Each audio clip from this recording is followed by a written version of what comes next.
Ya, nama saya Akbar Cahyo Putro Yuwono dari Dewar 1A.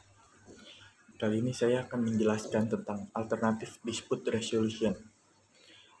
Alternative Dispute Resolution atau yang disingkat ADR adalah pilihan penyelesaian sengketa di luar pengadilan dan mekanisme penyelesaian sengketa secara kooperatif.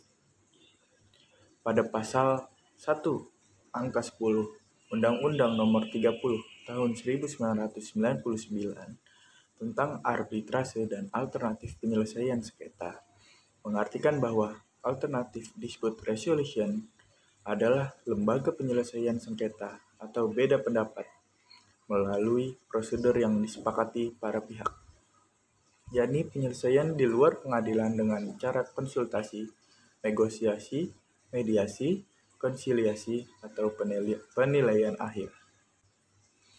Sengketa yang timbul dalam kehidupan manusia perlu untuk diselesaikan. Masalahnya, siapa yang dapat menyelesaikan sengketa tersebut? Cara yang paling mudah dan sederhana adalah para pihak yang bersengketa menyelesaikan sendiri sengketa tersebut. Cara lain yang dapat ditempuh dalam menyelesaikan sengketa tersebut melalui forum yang pekerjaannya atau tugasnya memang menyelesaikan sengketa. Forum resmi untuk menyelesaikan sengketa yang disediakan oleh negara adalah pengadilan, sedangkan yang disediakan oleh lembaga swasta adalah arbitrase. Penyelesaian sengketa di luar lembaga peradilan sering disebut juga dengan Alternative Dispute Resolution atau ADR.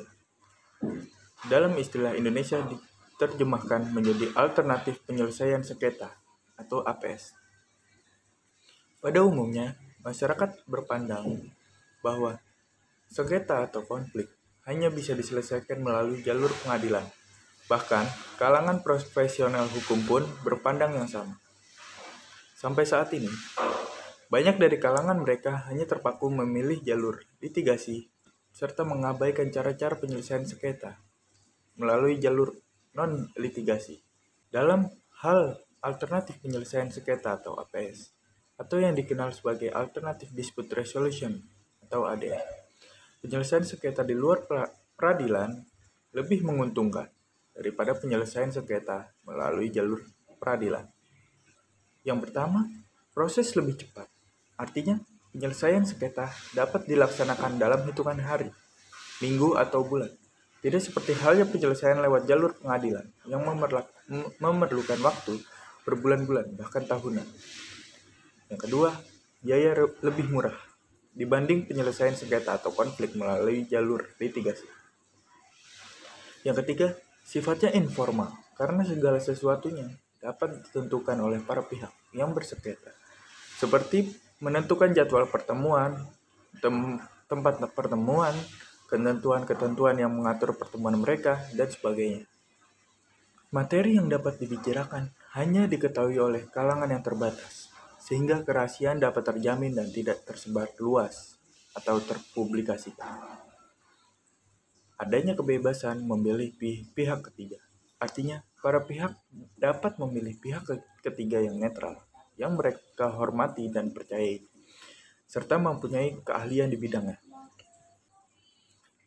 Lebih mudah mengadakan perbaikan-perbaikan.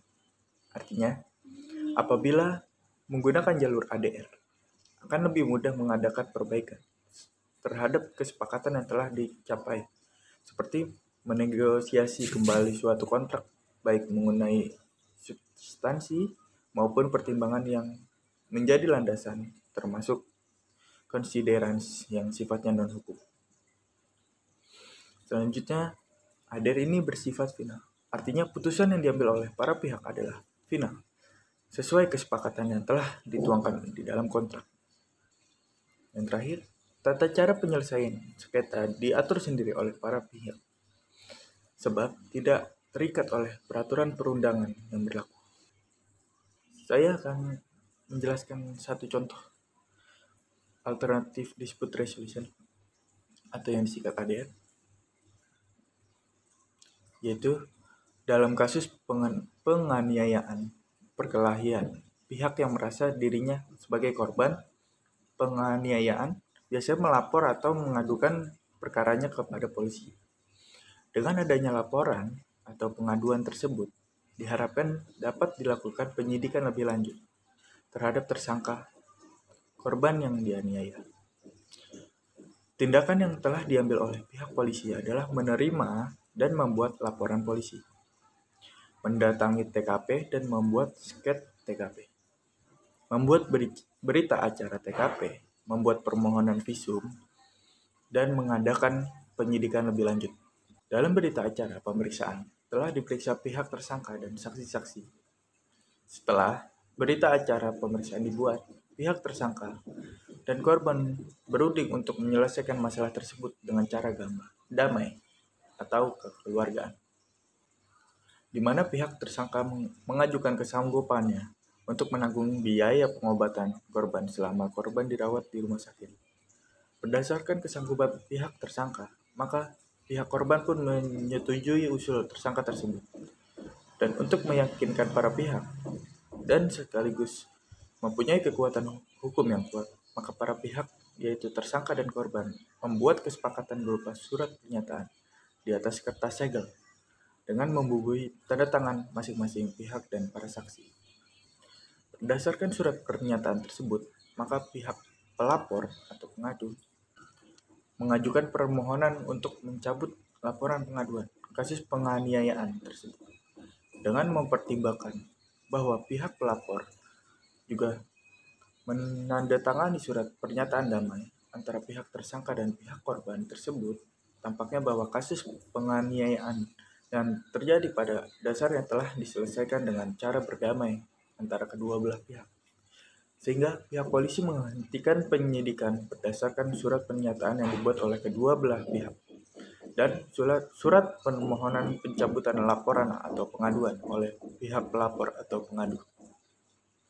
Penghentian penyidikan ini dilakukan oleh pihak penyidik polisi dengan mempertimbangkan bahwa berdasarkan hasil penyidikan terhadap tersangka, saksi, dan barang-barang bukti, ternyata bahwa peristiwa yang diduga sebagai tindak pidana tidak cukup bukti atau peristiwa tersebut bukan merupakan tindak pidana atau penyidikan dihentikan demi hukum, sehingga perlu menghentikan penyidikan atas perkara tersangka tersebut.